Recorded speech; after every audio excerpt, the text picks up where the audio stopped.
Bureau chief हाजी मोहम्मद वारिस सईदी की report के मुताबिक मस्बत सरगर्मियों से ही नौजवान नस्ल की इस्लाह मुमकिन। सोशल मीडिया की अलगार से निकलकर नौजवान अपने बेहतर मुस्तकबिल के लिए फ़नून इल्म जैसी तकरीबात में शिरकत करें। ऐसी ही तकरीब सरहद यूनिवर्सिटी में मुनाकिद हुई। डॉक्टर ज़ीशान अतहर ने कहा, मुशायरा एक इल्मी, अदबी और तहज़ीबी रिवायत है।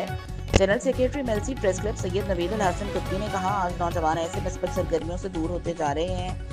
मेलसी में ऐसी सरगर्मियों का इनेकाद काबिल तहसीन है। चौधरी मोहम्मद इशफाक ने कहा कि आज की नई नस्ल अपनी प्यारी ज़बान उर्दू से दूर होती जा रही है। महफिल मुशायरा उर्दू ज़बान के फ़रोग़ के लिए अच्छा इक़दाम है। डॉक्टर गुलाम मुस्तफ़ा ने कहा कि नौजवानों में अदब और तहज़ीब महफिल मुशायरा के ज़रिए मुमकिन है।